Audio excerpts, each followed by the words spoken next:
সরকারি ছুটির দিনেও প্রার্থীদের প্রচারণায় মুখর রাজধানীর অলিগলি আর পাড়া মহল্লা। নির্বাচনী আচরণবিধি লঙ্ঘন নিয়ে এদিনও ছিল পাল্টাপাল্টি অভিযোগ। পাশাপাশি জনসংযোগের সময় সাধারণ ভোটারদের দ্বারে গিয়ে প্রার্থীরা দিয়েছেন নানান প্রতিশ্রুতি। দীপু শিকদারের রিপোর্ট। নায়াসিনামাইড ও স্যালিসাইলিক সমৃদ্ধ লিলি ফেস ওয়াশ যা ফেসের ডেড স্কিন সেল দূর করে দেয় দ্বিগুণ ফাস্টার ব্রাইটেনিং।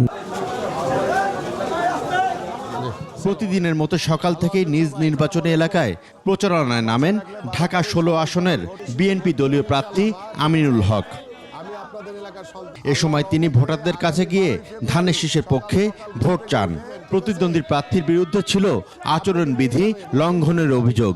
নির্বাচনকে ব্যাহত করার জন্য একটি দল তারা বিভিন্নভাবে টাকার প্রলোভন, বিভিন্নভাবে বিশৃঙ্খলা করে একটি অস্থিতিশীল অবস্থা তৈরি করার চেষ্টা করছে এবং তাদের যে মিথ্যাচার, মিথ্যা প্রতারণার মাধ্যমে সাধারণ মানুষকে প্রভাবিত করার চেষ্টা করছে।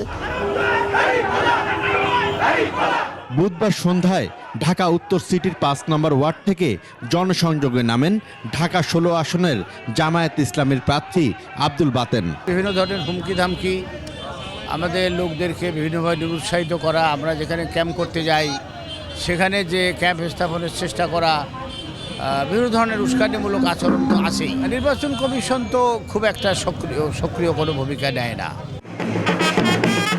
ঢাকা 15 আসনে জমজমাট জনসংযোগ চালিয়েছেন বিএনপি দলীয় প্রার্থী শফিকুল ইসলাম মিল্টন। নানান প্রতিশ্রুতি দিয়ে হাজির হন ভোটারদের দ্বারে। জয়ী হলে এলাকার আমূল উন্নয়নের কথা বলেন তিনি। বিএনপির দুর্গ এটা, আমার কর্মীরা নির্বিঘ্নে প্রচার চালাচ্ছে এবং আশা করি সেটা 12 তারিখ রাত্র 12টা পর্যন্ত ফলাফল ঘোষণা হবার কেন্দ্রে আমরা থাকব। ঢাকা 16 আসনের হেভিওয়েট স্বতন্ত্র প্রার্থী হিসেবে পাড়া মহল্লায় চষে বেড়ানো আবু বকর সিদ্দিক সাজুও ভোটারদের দিচ্ছেন প্রতিশ্রুতি। নির্বাচন আসনে 20টি বিলবোর্ড এলাও বৈধ, সেখানে দেখবেন কয়েকশোর উপরে বিলবোর্ড। পাশাপাশি অনেকের ব্যানার কেটে ফেলছে, ব্যানারের সামনে ব্যানার লাগাচ্ছে। এগুলো তারা আমলে নিচ্ছে না। কেন নিচ্ছে না জানি না। নির্বাচন কমিশনও কেন জানি ঢিলে ঢালা গতি। এদিকে ঢাকা দক্ষিণ সিটিতেও ছিল জমজমাট প্রচারণা। ঢাকা 6 আসনে শক্তিশালী বিএনপি প্রার্থী ইশরাক হোসেন জানান, ধানের শীষের পক্ষে জোয়ার এসেছে। বাংলাদেশ জাতীয়তাবাদী দল বিপুল ভোটে জয়লাভ করবে এবং এইসব ভুইফোর জরিপ দিয়ে জনগণকে বিভ্রান্ত করার যে চেষ্টা, সেগুলো আসলে ব্যর্থ হয়ে যাবে।